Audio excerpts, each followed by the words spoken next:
that being said, we made a decision this year. Oh, you about to drop the... We're about to drop it. You've already dropped it on, like, social media. Not really. People synced it. Not like maybe 4 people seen it. Sprinkled it in there a little bit. Yeah. So we're adopting a baby.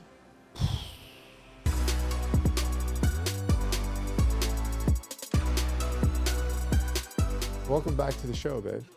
Welcome to my podcast. So we did something fun last night. And you guys, where did you get these things? They're dice. Etsy. They're dice, date night dice. I feel like Etsy doesn't get like the full street cred that it deserves. Etsy is freaking badass. Yeah? It's a bunch of Americans making things that are... Is it only Americans? No, you can do it anywhere. I mean, I get stuff from Greece all the time. Oh.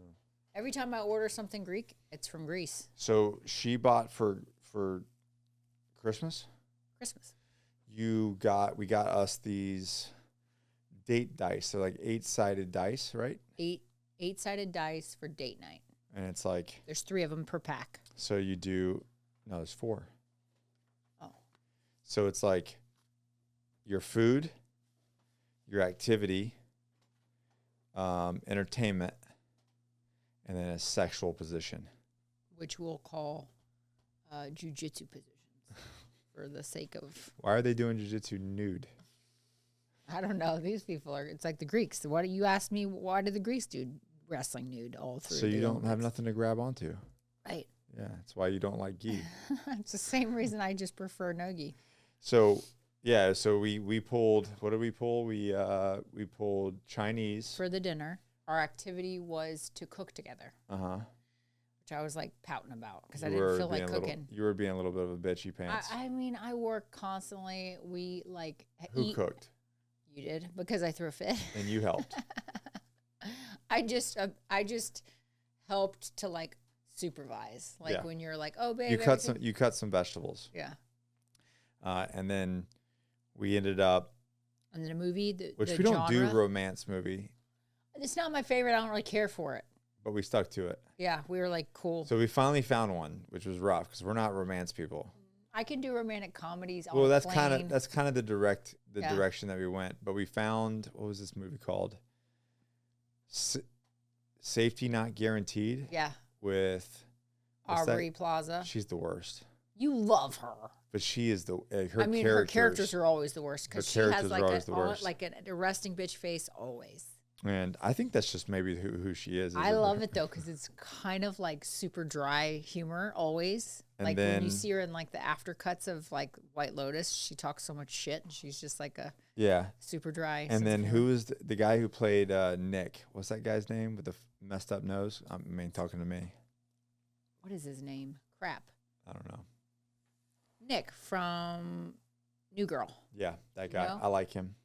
He plays Spider-Man, I think, too. Does he? Jake something in Spider-Verse. I think he's... Oh, his voice. I think he's Peter B. Parker in Spider-Verse. Yes, he is. Holy cow. You pulled that out of your ass. Jake He's a Spider-Man guy, remember? Yeah. It's Jake something. I don't know his last name. Right, Jake something. He does the shitty Spider-Man that's like doesn't want to... Yeah, the Spider-Man. The fat Spider-Man. That makes sense. With the daughter. That makes sense. Can't remember his name either. But yes, Nick from New Girl was in it. Mm-hmm. And it was an interesting little character. We didn't make it. We have like 30 minutes left. Yeah, we were running low on time. We can only... we don't get a lot of date nights. We're maxed out at an hour. And then we had to do jiu-jitsu. Oh, what was the jiu-jitsu position?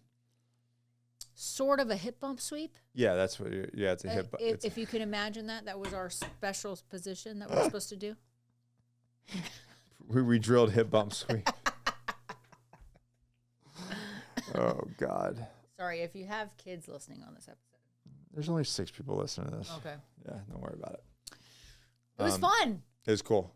And I feel like we should do it again and again. I wanted to have Mexican food so bad, but I always want to have Mexican food. Yeah, and we have it all the time. Yeah. But it was cool to just like, all right, what are we doing? And like a lot of people, I think, struggle with date nights. It's like, well, what do we do?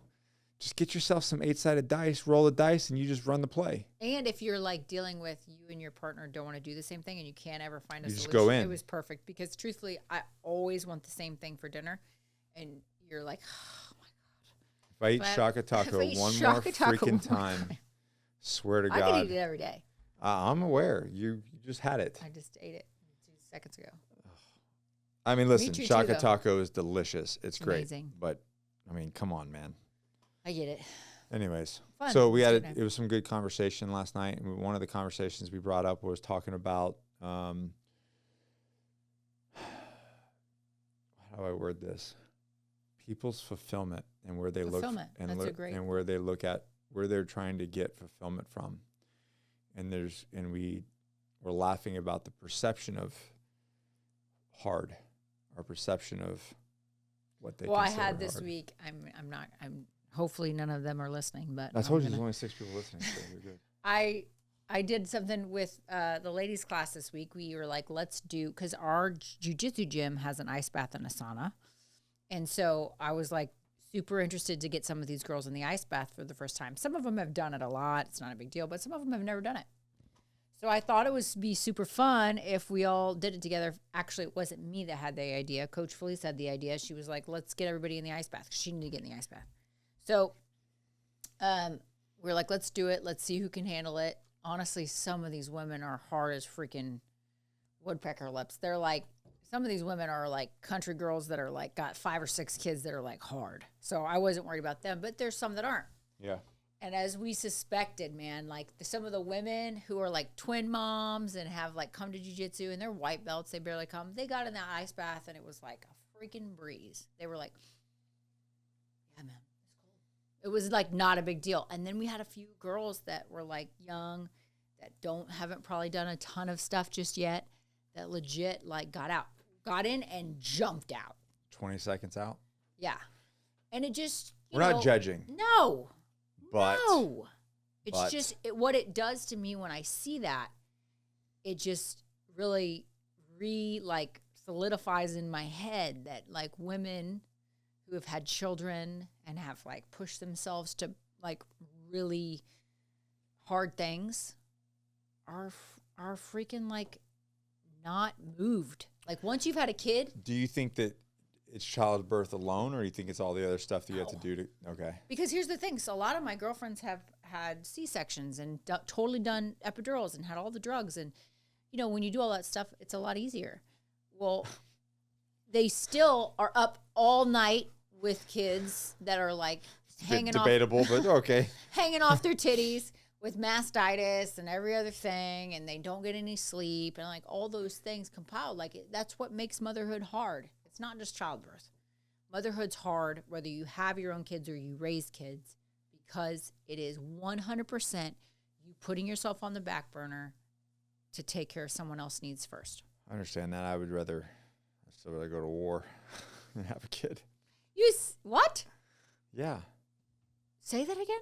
I would rather go to war. Oh, than give birth. Yes. Not than have a child. No. Okay. I want all the kids. Yeah, you want all the kids. I was going to say. I just don't want to birth them. Right. I'm out. I mean, that's the line, man. Out. It's intense. I've seen it. I've seen it 3 times. You've seen it multiple times. I've seen it. And I'm like, oh, okay. Here's the thing. It really does just show you what you're capable of. Yeah. And the thing that you thought, like, all I could do when I was giving birth was just go, millions of women have done this. Don't be a bitch. Like, this happens every second of every day. Don't be a bitch. Yeah, it's billions or trillions at this point. Right. But what you were talking about, like at the dinner table when we were having dinner, which was quite delicious, by the way. Yeah, you did a great job. About fulfillment. Being fulfilled. Feeling fulfilled. Feeling fulfilled. Yeah. Can you expand on that? So just that. I mean, if we look at things in our lives that bring us fulfillment, purpose, and joy, not happiness, because happiness is great, but it's fleeting. You feel happy when you get a freaking lollipop, right? But that doesn't mean that it's going to stick around for the rest of your day. So cocaine. I'm talking about joy, like actual joy. Like the thing that comes from joy to me is like you've done something and you see it all come into fruition. The thing that you've put effort into, the thing that you've poured your heart, life, your experiences, your sacrifices into, and seeing it come to fruition, that's when I feel joy.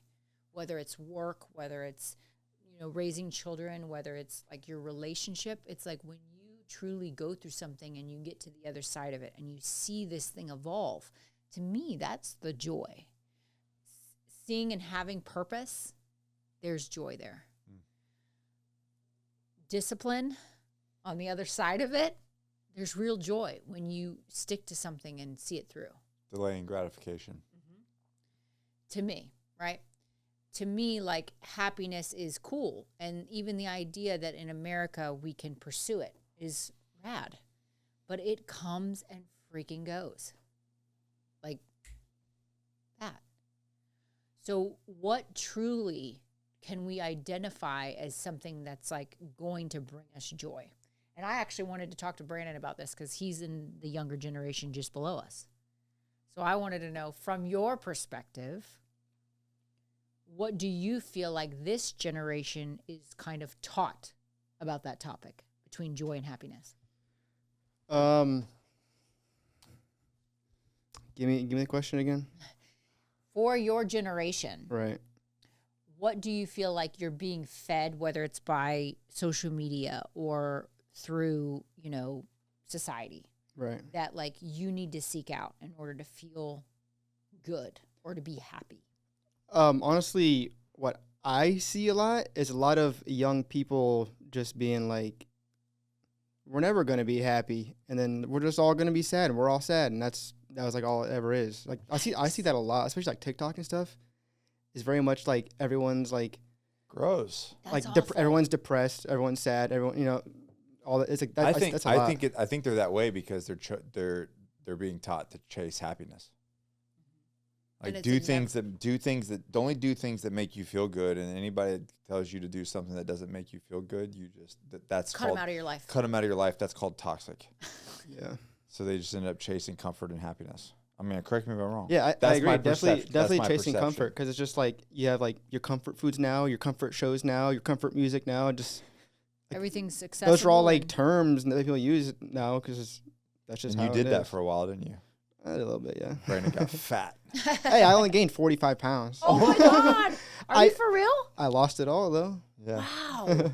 Yeah. Well, they say the COVID generation of like young people coming up through COVID, it's across the board. This is a statistic. You can go check it out online. Young people that were like coming of age during COVID have all gained an average of 40 pounds. That's like no joke. That's legitimate. That's well, so let's ask you that. When did you gain your 45 pounds? It was like during COVID, yeah. Maybe like right after like the COVID of COVID, but it was still like during that time frame. Yeah, like 2020 to during the Uber Eats and the isolation. Like we were wearing masks at work and stuff still. Yikes! So it was crazy. You know what? I got freaking ripped during COVID. I like my jiu-jitsu went through the roof. I got freaking shredded. I'm like, what is everybody's problem, man? Because we just didn't want to go anywhere where we had to wear masks, so we didn't. So we ate at home. I still traveled. Remember that? Yeah. That was also the only time in my life that I didn't have access to like a free accessible gym. Yeah. That was the only time. Like high school I had it, college had it. Now I have it, but that window I didn't have it, so I didn't go. So I got fat. Wow. Yeah, so there you go. That's what I'm saying. So like this entire generation is either being fed, one, chase happiness, or two, give up because it ain't gonna come to you. And the truth is like there was a huge glorification. I don't know if anybody watched that show Euphoria, but there was a huge There was a huge glorification of mental health. I saw one scene from it. I'm like, I'm out. Like mental health disorders became like a badge of honor or something. It was like the more shit you had going on, like the harder you were or something. Like everybody was depressed. Everybody was on meds for it. And I'm not saying anything bad about people dealing with trauma or stress or sadness or anything. I wrote a book about it. Yes, I've been there. But you know what was different with our generation? We all felt those weights. I've had anxiety since I was 20. Like strong sense of anxiety. But guess what? You just kept going. Like you got to keep going. There's no eject button. You don't wake up in the morning and go, Yeah, I'm got anxiety and depression, so I'm just gonna stay in bed today. No, because if I do, I won't function, right? And then like everything starts to shut down. And what do you ultimately want? If you pulled that card with me, like I'm just not feeling good, I think I gotta stay home and stay in bed, I would be like, get your fucking ass up out of your damn mind. And I know that there's chemical imbalances and there are things that people struggle with, but it all comes back to this. But it compounds the problem. Right. What do you want to deal with? The thing that was the hardest for me, I had somebody give me Xanax for the first time when I was in my 20s because I was dealing with anxiety. And somebody was like, here you go, this is what you need. And I remember I took it for about a week. And I mean, I was completely just like a droid. I didn't care about nothing. You have no sex drive. You have no interest in doing anything. That'd be a problem. I wanted to sleep. Did I feel anxious? No. But I didn't feel anything else either. I didn't feel like doing anything. I didn't feel anything else either. So I was like, I got to figure something out. And I remember saying even to my doctor, because she wanted me on Xanax and Nexium because I was having like ulcers. And she was like, Nexium, that's like acid reflux stuff. Because I was dealing with this. And I said, what's like the number 20s? One my 20s. I was like, what's like the number one cause of this? Like, why am I already dealing with like acid reflux? I'm 23. Mm-hmm. And she said, well, you know, liquor, cigarettes, spicy food, all of these things. And then, you know, stress, it'll all compact it and make you essentially eat a hole through your stomach. And I was doing all those things like every single day. I was eating spicy food. I was drinking liquor. I was smoking a pack a day of cigarettes in my 20s. Like I was like burning holes in my stomach. Gross, babe. Right. So she's like, okay, well, take this Nexium and, you know, you won't have that issue. And I was like, well, what if I just stopped doing all that stuff? She was like, oh, yeah. But like, what? I didn't know that stuff caused ulcers. Oh, I was just partying. Yeah. So like, again, all I'm getting at is that when we chase pleasure, when we chase happiness, when we chase the feel good, we're never satisfied. Okay, so what does that mean? To me, the highest form of self-love is discipline. Because in order to have real joy and real purpose and real like fulfillment, you've got to have discipline in your life to get you there. You've got to engage in things because here's the truth. Go ahead. I just think that like when people say discipline, I don't think they understand what it means. They're like, oh, I just have to be more disciplined. But what does that really mean? And what it truly is doing the small things that don't give you an immediate return. Immediate return, immediate feeling. It's like nobody wants to go to the gym, but people don't go to the gym because there's no immediate gratification. When I eat a cookie, there's immediate gratification. When I sit on my ass, watch a show, there's immediate gratification. There's dopamine immediately, right? I get all this feel good stuff. When I do the hard things, the ones that really give you a sense of success, those things are all things that that create quote unquote discipline, but what it truly is doing the things that are going to pay dividends down the road. So you feel like this sense of achievement when you lose the 45 pounds, but it's not until later. So really what all discipline boils down to is doing the things that you have to do today for a reward way in the future. And I always had this statement that I was like, man, you got to start now because your future self will thank your present self. But it's your future self that's thanking your present self because your present self is the one that has to make the decision. Your future self is the one that gets the reward. Yeah. And I think that's where people don't fully grasp. And it's just easy to say, well, I need to be more disciplined. What the fuck does that mean? Like, how do I build discipline? I mean, I'll tell you this. And that's when it comes down to habits. And then those habits are everything that comes down to, you know, habit stacking. And then down the road, it's the reward. It can be as simple as this, doom scrolling, right? Yeah. I call that finger fucking your iPhone. Finger fucking your iPhone. Okay, we have had over the last 10 years an exorbitant amount of work that we've done. We've worked our asses off. We wake up and we start grinding from the time we step out the bed to get out the front door, to get to the job, to get to the next thing. We are like working. Yeah, but I don't want you say it in such a negative connotation. No. I'm saying it for this reason because sometimes when we go down that road where we are just grinding out and we are working our tails off, at the end of the day, it's very easy for me to slip into this. Okay.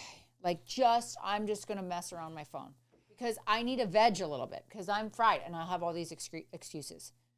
My kid doesn't want anything but to jump on the trampoline with me, read a book with me, or play Legos. Yeah. And it requires little to no mental effort. It's a little energy. You're just zapped. Right? And I'm zapped. So I'm like, I'll give myself the excuse of, I'm just going to take a few minutes on my phone here. Minutes turn into hours. You can be on your phone for like what you're like, I'm going to be on there for 10 minutes, and then you're on there for an hour. Because it's literally created to keep you there. Mm-hmm. So instead of doing that, if I say, okay, I've been on this thing working all day. I'm going to put that away. I'm not going to doom scroll. I'm going to go play Legos with my kid. I'm going to go jump on the trampoline with him. I'm going to go like play outside, get some fresh air, whatever it may be. Well, what's the return on that? Immediately? Instead of him acting like a turd and bouncing off the walls and trying to get attention and mouthing off and everything else, he is like so freaking stoked. And sweet. He's happy. He's sweet. Yeah. We get on the trampoline for 20 minutes when we get home. 20 minutes on the trampoline with my kid. To be fair, he could do the trampoline for 3 hours. Right, but we'll do 20 minutes, and he'll lay there with me and go, gosh, you're the best mom in the world. I love you so much. I love you so much. Yeah, I know. Right? Like the reward is he is like got his fill of attention from us. He's got his connection with us. We had some activity. And overall, it's better for me, my bone health, my muscle growth to bounce for an hour a day. Where did you go? You were doing something. I don't know. Jiu-jitsu, I think this week. You talking about this week? And then when he worked out with me. I was at jiu-jitsu and you guys worked out. Yeah. Dude, he was like, God, Dad, I just love you so much. But you guys had some serious talks that day. Yeah, we did. Share that just for a second. Oh, he said about being better than you. Yeah, he asked if he wanted to be bigger than me. And so I'm sitting on the bench and I'm about to do a set, and he's like, I'm gonna lift these because we were doing shoulder presses. And I said, well, let's use your dumbbells. He wants to use he just wants to use random stuff all the time. And I was like, let's use your dumbbells. And he goes, I'm going to be bigger than you. I want to be bigger than you. And I was like, well, son, I hope my hope is that you are bigger than me. And then I kind of pulled him in. I said, let me explain something to you. I said, my goal for you is that you're better than me in every way, meaning you're bigger than me, you're stronger than me, you're faster than me, you're smarter than me, you're kinder than me, you love more than me. And I was like, and that's my job. My job is to help you do that. And I said, if you are, because I almost sometimes feel like it's like with young men, it's almost like that young lion. Like they feel like they're in competition. Like, they're ready to make sure that they can. And he's freaking 4, and he already says this stuff, And so I wanted him to understand that it's not a competition. Like I want him to beat me. I want him to be better than me. That's my goal. And I think any good father should be in a position to where like we are creating our children to be better than us. There's too much of this. I talk about it a lot about this transfer of generational wisdom, and it's not happening. I had to figure everything out for myself. Do you know what I mean? And every generation of men have to figure out things for themselves, and we're not creating this at whole. I know there's people that are doing it. Yeah. There's been good men out there that have passed this down and raised their kids right to where their kids were more successful than they are, and that's the goal. So I just had this really serious conversation with him about that, and he completely understood, and then like gave me the biggest, tightest hug right there on the weight bench, and then we went back to working out. But I just said, do you understand what I'm saying? He's like, I do. And it immediately took the wall down of like, I'm competing against my father, as in my father wants me to, my father wants me to win. My father wants me to be better than him. And the reality is my intent is to lead by example and through education, and to ensure that he is better than me and doesn't make, he's going to make some mistakes. That's just part of learning, but not unguided, not without, a mentor there to guide them through those challenges. Right. Yeah. So essentially in our minds, the thing that we take away from a lot of this is like so many young people, and correct me if I'm wrong, Brandon, but like so many young people have this like DINK thing going on, like dual income, no kids. Like just get in through. Is that an acronym? That is an acronym, DINK. I never heard of it, but it makes sense. Dual income, no kids, meaning you're living the high life. That's part of like the whole global plan. It's like you'll own nothing and be happy, and then they're telling me, why would you bring kids into this? I mean, majority of people under 30 are not planning to have kids. Not Brandon though. He wants kids. Man. Yeah, well, he was raised right. But that whole idea, it comes back to the underlying thing of do what feels good. If this, if you don't want to give up all of your things that make you feel good, you don't have to. Mm-hmm. Do what feels good. Do what feels right. And my issue with all that is you will be this bottomless pit of trying to figure out what it is that you're missing. Right. Not everybody should have kids. I don't think if you don't want them or whatever, you don't. Okay. But in my mind, if you're chasing something and you just don't know what it is, yeah, something to help you grow, something to help you become. We hear it all the time. We hear it all the time. There's people out there that are just like, I'm just searching, for that thing that's really going to challenge me. It's going to cause me to grow. It's going to make me feel like I have purpose in this world. It's going to give me fulfillment. I feel like I know a thing. And then I'm like, you should have kids. No, that's going to take away from the thing that I'm trying to find that I don't know what it is. It's going to give me purpose and feel. So I'm still searching. I'm on this search. I'm not searching. Yeah, I don't search. I haven't searched in a long time. Like there's different levels of purpose and different levels of things that I choose, right? Like, well, I'm trying to find what my purpose is. You can fucking choose your purpose. Like you can pick that. Yeah. But the fulfillment and feeling gratification of your life and fulfillment of your life, that's something that's bigger than your own self. Bigger than self. And I think that most people are just trying to find it, and they're looking at it in a very like selfish way of like, what is it? What will make me feel good? What will make me feel good? No, it ain't about you. Right. That's the trick. And then when you pour into someone else, and if you go to depression, it's the same thing. It's like, okay, well, I'm depressed. Okay, have you exercised? Have you been outside? And have you helped another person? Go exercise, go take a 20-minute walk in the sun, and then go help someone less fortunate than you, and then come back and tell me you're depressed. And do it every day. And then do it every day. Search that out. Are you depressed?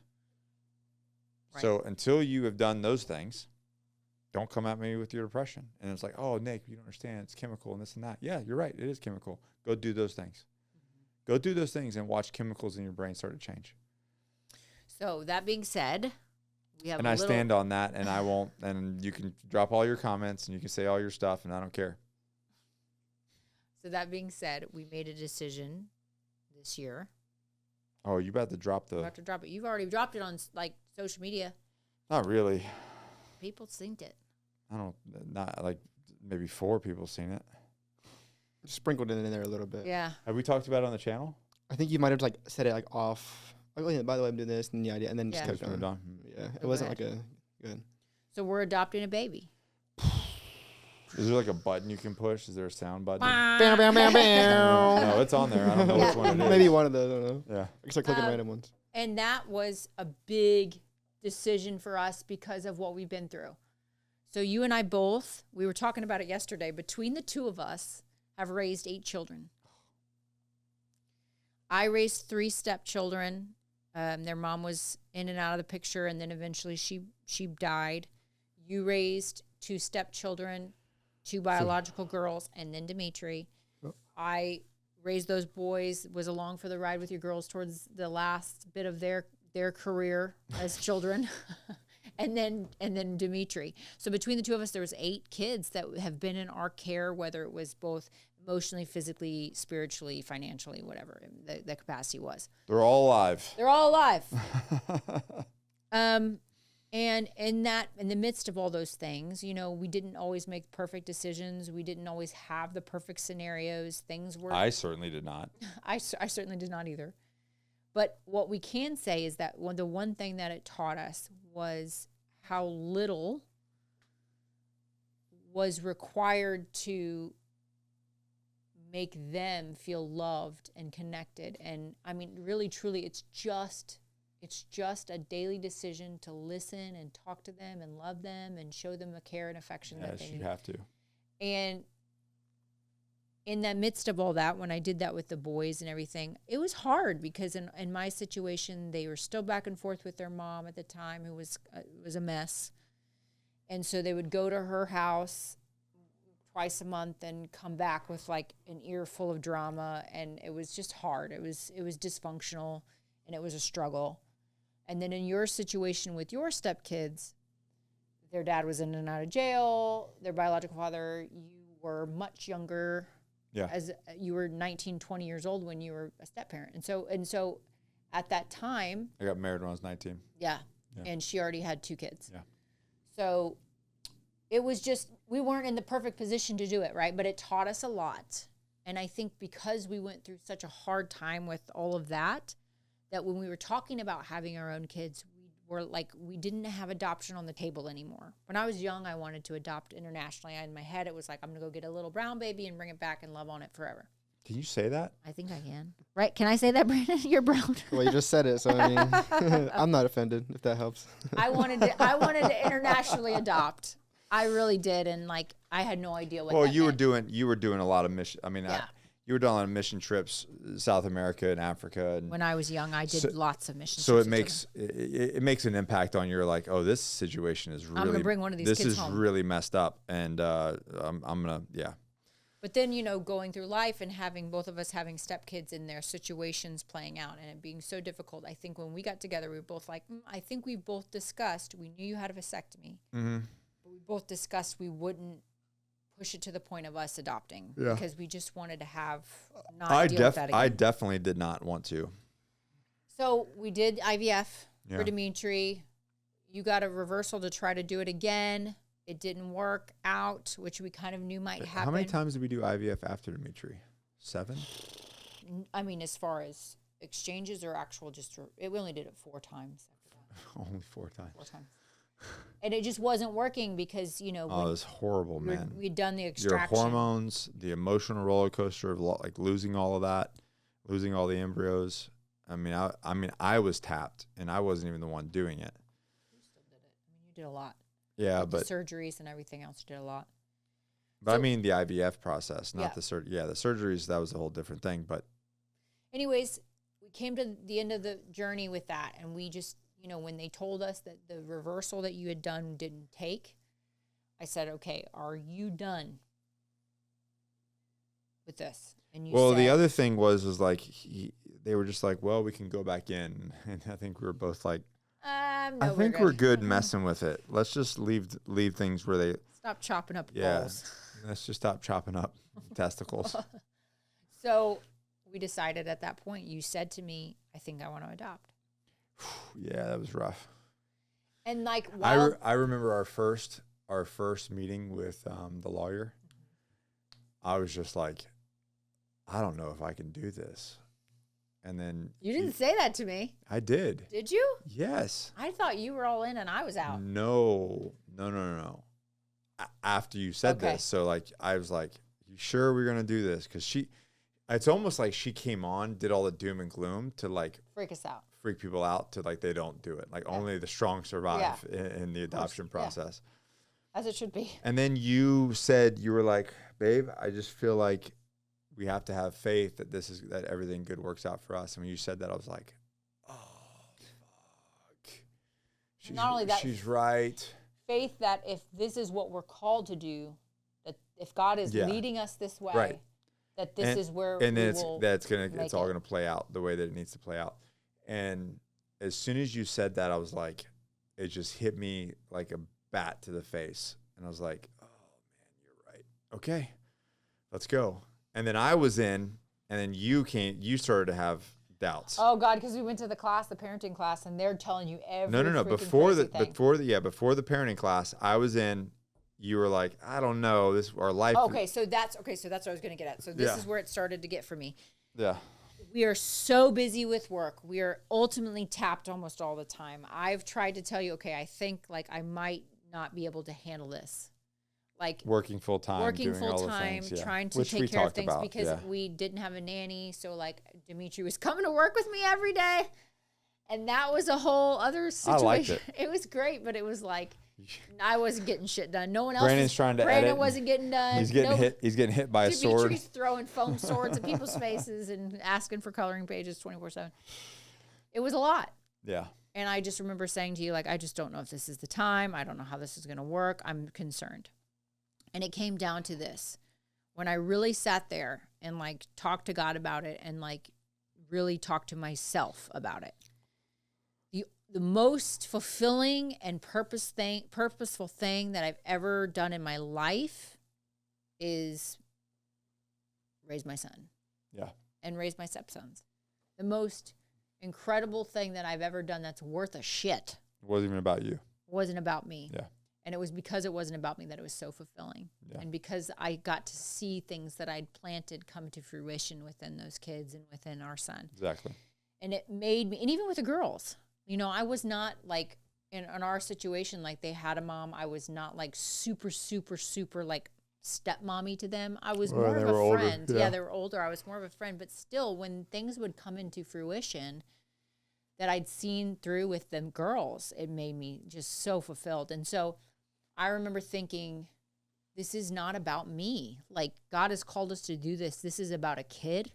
And this is about them getting like a chance at life. And ultimately, even just adoption, if you think about it as a whole, like people act like, oh, I don't understand how somebody could give their kid away. Well, listening to even some of the stories that they're telling us in these classes, like women like fighting to hide their pregnancy just to get the baby out, just to give it to somebody. Why? Because they want it to live. That's it. Yeah, it was pretty crazy. Like people are having abortions every second, and we're talking about people like trying just to make it through a pregnancy to hand over a kid to someone else. Hiding it and making stories up. So that kid can have a life and have a chance. One story that one girl said, oh, the baby didn't make it. She told everyone in her life that she had a miscarriage. Yeah. And because she knew she couldn't take care of that baby. And she passed it off to the agency, and the agency kept it under wraps. And that's wild. There was a 14-year-old that hid it from her parents the entire time because she didn't want them to know. She thought they'd freak out, which who knows if they would or not. I don't know. Yeah. And she faked appendicitis, went to the hospital, gave birth, gave the baby over, had them take her upstairs to not the maternity wing so that she looked like she was having surgery for appendicitis. They did it all. The nurses and everyone agreed. And then her parents came to pick her up post-op from her appendicitis surgery so that her freaking offspring could live and have a chance at life. And so to me, it's like the ultimate gift, the ultimate sacrifice. And then for us to be able to like give that kid an actual chance at life, it's fucking rad, man. I'm stoked. I feel blessed to be able to do it. I think it's going to be a slippery slope. I think we get through one. It's like I could turn around. That's easy. Let's do it again. Turn around and be like, let's just do it again. And then it'll keep happening. Next thing you know, I end up with 10 kids. Anyways, we're doing it. We're excited about it. But the biggest thing that we're talking about is just delaying your own personal gratification for the betterment of not just yourself, but others. Putting purpose into play for your life, giving people what they need. I think it's something you should really that's something we should touch on real quick, that a lot of people go, because like we were going through the other day, we were going through like the website thing and all the questions and stuff, and I think where people go wrong is, and we were discussing this at dinner last night, where people go wrong is they do this adoption process as if It's something for them. To fulfill them. To fulfill them. And it's not about them. It's not about fulfilling them. It's about giving this child and having a child and giving it a life. That's worth the shit. It's about the kid. And that's a big shift in perception. And I think that most adoption people, you know, they do feel, and I get it, because I feel it too, and I felt it in the past, this, like, you're missing somebody in your family, so you want to do this thing so you can have this member of your family. But ultimately, it's really not about you. It's not about filling your holes and filling a void in your life and your family. It's about giving the opportunity to some kid that might not have one. Mm-hmm. And if, you know, and you doing that one small little act of, and it, you know, and I say small as in because of how many kids there are, right? Like, it's one person, one kid, but making that difference, making that change in that perspective of it's not about filling the void in your heart. It's about fulfilling a void in this child's heart. Them living in squalor, and then giving them a quality of life where you are having this transfer of generational wisdom to them as well. Mm-hmm. That's ultimately what it really boils down to. It's the greatest. Yeah. So same thing, and I just want to touch on it for a second because I do think that there needs to be a little bit of just like an understanding of, you know, the difference. I'm not talking about like you being completely selfish and having nothing for yourself and just pouring yourself into someone else and you putting yourself on the back burner. No, that's not it either. Not it. You're gonna burn out. Well, not just that, but you are going to be in a position rather quickly to where you are now a shell. No. I want to say you are a liability to your family. Like, you put yourself on the back burner enough, you're not going to be able to lead because you aren't taken care of. We see a lot of that in men and women, predominantly men actually, because, you know, and we've been doing this for 7-8 years now, where the guy's like, well, I can't go to the gym because my wife stay at home and I got to work, so I have to get rushed home to take care of her and this and that, and the eating's out of control, their vices are out of control. And I've gotten messages after messages where, you know, that one woman still lives rent space in my head, where he died in his 50s. He had 3 kids. He has 6 grandkids. And the wife reached out to me and was like, man, he was great. He was a great dad, great father, great husband, but he didn't take care of himself. And now his kids need him and his grandkids need him, and he's not here. He's gone because he didn't prioritize his own I health. hear it from even just female clients. It's like, well, I hate dragging my kids out of bed to take them to the top drop at the gym, and I don't want to. And I'm like, listen, better you drag them out of bed than them dragging you into a freaking hole. Yeah. Okay? Do you want to die early because you're not taking care of yourself? No. Yeah. So it's not about like putting yourself on the back burner and not giving a shit about anything that you care about. No, you have to be healthy and functional as well. You got to do all that. Yes. But there is a time. There's a period of time as parents that we go through that it's just devoted. Everything is devoted to them. And rightfully so. Right. Like we were talking about when he was little, like we just like honed in on it. We did pretty fun. It was pretty fun, actually. It's kind of nice. It was during the COVID years, so it was kind of like we were laying low a little bit anyways. I don't feel like I was laying low. I mean, we weren't going out. That was the biggest. In town. That was the biggest year growth of our business percentage-wise ever was that year. Oh, and then the cops were trying to arrest me because of the gym during that time too. Fun stuff. Good times. I was fighting the man back then. Anyways, bottom line. Brandon was getting fat. I was fighting the man. I was getting fat. Bottom line, delayed gratification for the overall betterment of yourself and for your family is like the ultimate form of purpose, joy, and like it could be as simple as not doom scrolling and reading a book to your kid. It could be as simple as eating something healthy versus eating something shit. Yeah. Simple as going to the gym and not. Self-respect. Taking care of yourself, taking care of those around you, and being the best version of yourself for yourself and for others. Yeah, just not being a shitbag.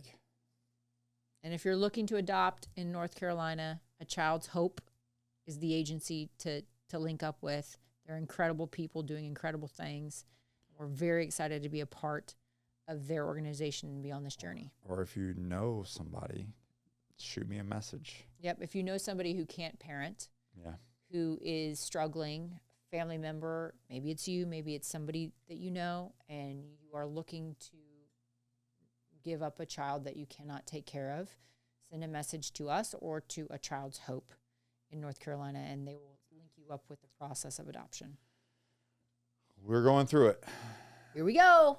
Yeah, I think we're pretty much done. Pretty much done.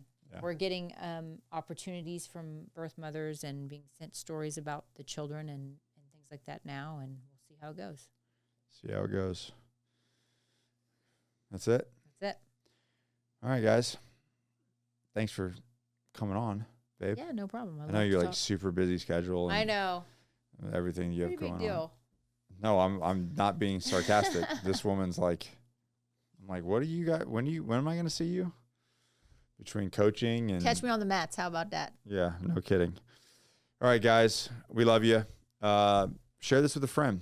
Share it with your wife. I mean, there's 6 of you guys listening, so smash the like button. Drop us a comment. Here's a good question. If you guys are adopted or have adopted, I'd love to see your comments or get your information, and then we can kind of chat about it. And then share this with somebody who might need to hear it. Get your shit together. Cool. Love you. Peace. Bye. Hey guys, if you like this podcast, you're absolutely going to love this podcast right here. So go ahead and click on that, and it's going to change your life. See you in the next video. Later.